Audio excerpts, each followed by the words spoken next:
Hey, good morning, ladies and gentlemen. Welcome back to North Country Off Grid. Today, we're talking about some prepping. It's a cold day. We got a nice hot cup of coffee, got the fire started. The morning chores are done, and I thought I would sit down and talk to you guys a little bit and actually get your help in this couple of videos we're going to do here on prepping. We're going to help some people out. We're going to help out the community that knows nothing about prepping. We're going to answer some questions, but it's not going to be me just answering questions, guys. In any of the prepping videos I watch, there are many people that have a lot of good information, and then every once in a while there seems to be a nugget of bad information, or maybe something that sort of turns that light bulb on and, you know, that's not true or that's not a good idea, but there's no one there to say it. So we're going to do this as a team. Now, guys, we are specifically going to help out a friend on this one. We, the community, all you preppers, experienced preppers in training, all of you who are preparing for whatever, we're going to help out our buddy Clevercoin. Now, Clevercoin is a channel. You guys can check it out. He is new to prepping, and he actually expressed some interest in it. He said he is fully aware of the fact that he probably needs to start learning a lot about it, everything about it. So he is starting from the beginning, guys. So this video today, we are going to be talking about the very beginning steps of prepping, where you should start, why you should start, and you guys are going to get my opinion. And in the comments, I want everybody who watches this video to leave a comment and tell us what you think is the answer to the question. So today's question is, where do you start prepping? So my answer for where do you start prepping, where do you begin? Do you start buying guns? Do you buy some property? Do you buy a brand new backpack? Do you buy first aid supplies? Do you buy books? Do you watch a movie? What do you do to get started? Do you need this cool hat? Yeah, you absolutely need this cool hat. Guys, this is a Mad Bomber style hat. This is heavy canvas, rabbit. One of my dogs chewed a hole in it, but it still works.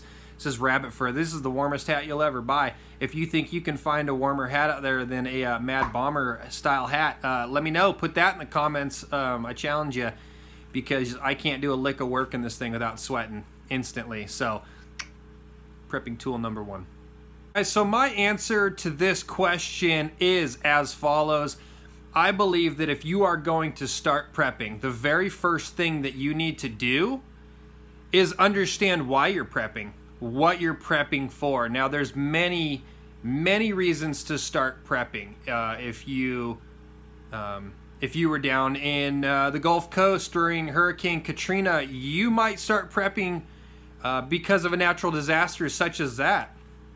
If you live in a place that, you know, got a snowstorm that shut down your town for a week, maybe that's why you start prepping.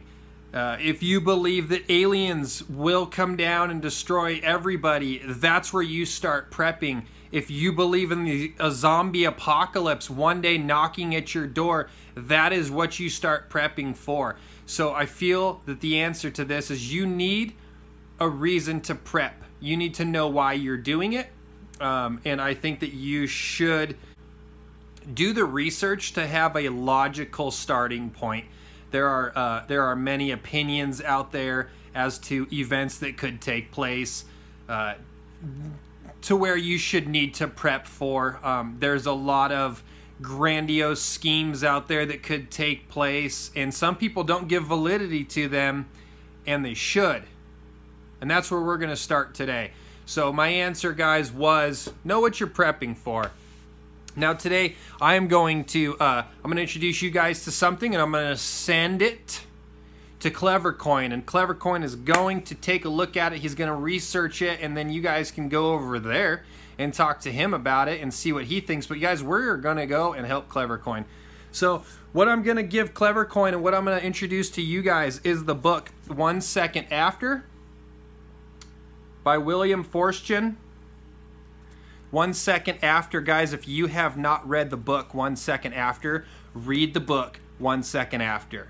Now, I'll stick a link for this in the description down below so that you can get yourself a copy of it. They don't cost much. But I'm telling you right now, if you ever read a book on needing to prep, why you should prep, this is actually great information of prepping information as well. You kind of need to read between the lines. It's not like there's a list of go get this, go get this, go get this. But as long as you're listening as you're reading, you're going to be off to a great start. So guys, the book 1 Second After, there are many books out there that are the apocalyptic setting, end of days setting, you know, the Mad Max style books, and a lot of them are the big Hollywood events, the shootouts, the gunfights, the survival, all that craziness that we all love to be entertained by. And I've read a few of those books, and they're not my favorite books to read. I actually don't really love those big dramatized books. This book is not that. 1 Second After is not that. 1 Second After is very subtle. 1 Second After is very real. It's a very real life scenario. It is written by an author that has a lot of clout. It's written by an author. When you get the book, read why he wrote it. In the acknowledgments, he talks about why he wrote it. He talks about who influenced him and asked him to write it, guys, and it leads all the way up to the top of our government, which is pretty crazy. He has some friends in Congress that talked to him about this and influenced him to write it. So you guys should check that out. But we're gonna send this book to Clever Coin so that he can read it, begin reading it. Maybe download an audiobook as well so that he can sit and listen to it whenever he can if he's not a big reader. And guys, if you're not a big reader, check it out on audiobook too. I personally like to have this kind of stuff on hand. This is not my first copy of this book. I think this is about the 3rd copy of this book I've bought, and I've given 2 away to people that you know, you want to help them out.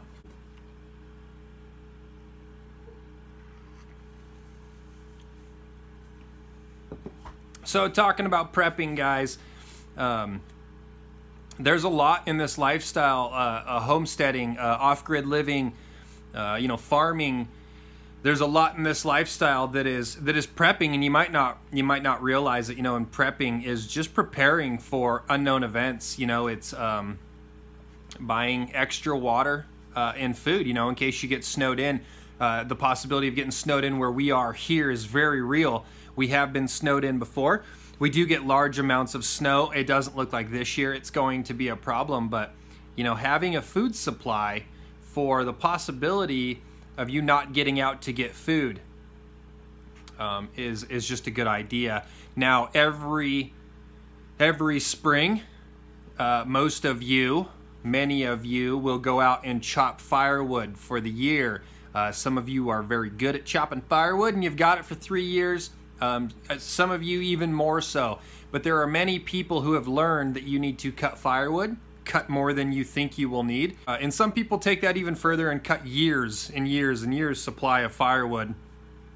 And there's a reason for that. If you've ever run out of firewood, you understand. Now, we have ran out of firewood before while living off grid. This is our 5th year off grid. I believe our first year off grid, we ran out of firewood, and we had something like 7 cords of wood cut.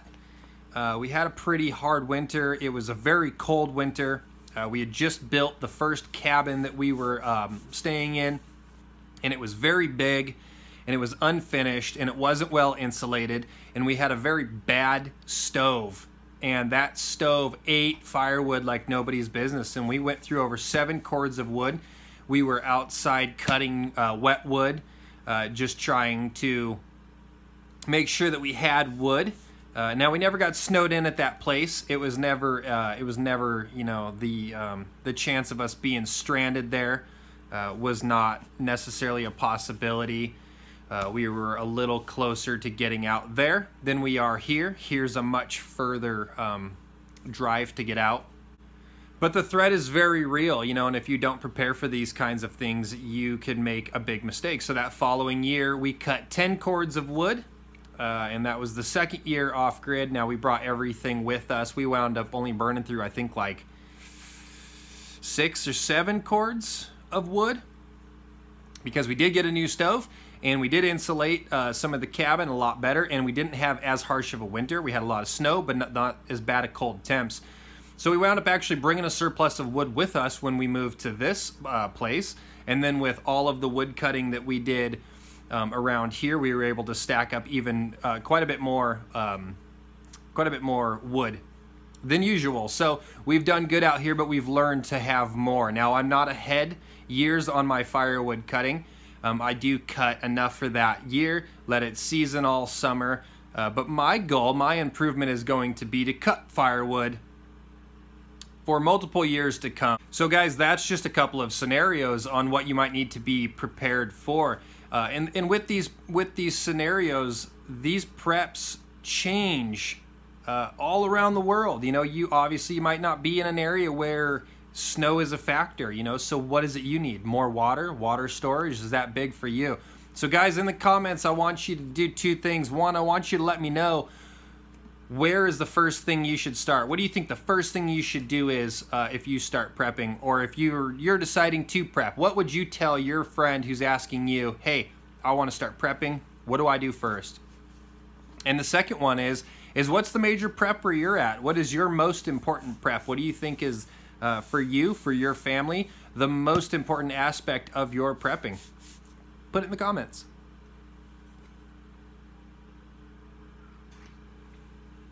If you guys haven't thought about it either, make sure that you prep a lot of coffee, because you just never know. So with other natural preps, other things that that just coincide with this lifestyle, with off-grid living, with homesteading, with farming, is animal feed. You know, you put animal feed up, you buy your year's worth of hay, or you buy your year's worth of you know, bedding for your animals. You buy everything big at one time, you get it all in there, and then you hope it lasts. And if you have to go get some, you do. But the goal is to not have to be forced to go get some. The goal is to be self-sustained where you're at, and if you couldn't leave, you would be good and you wouldn't need to leave. So I think that's the basis behind prepping. That's kind of my opinion, is just basically being prepared for what could possibly come down the road.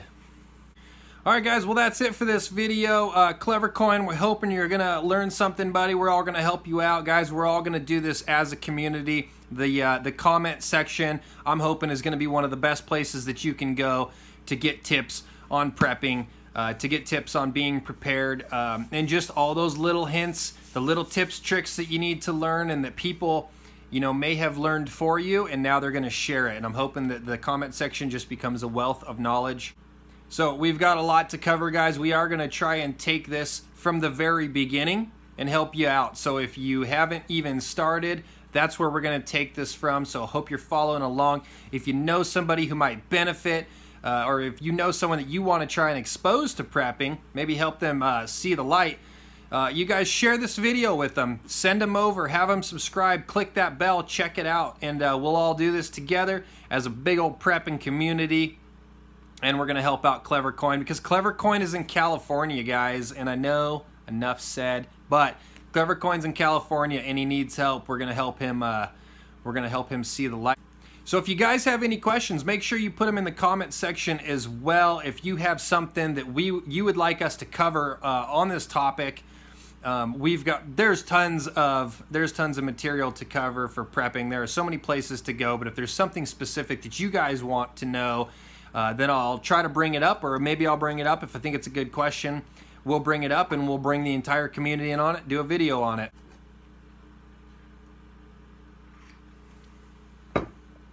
Alright guys, that's it. Thanks for watching.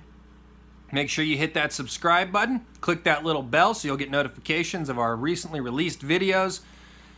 And remember, you're only as prepared as you choose to be. We'll catch you on the next one.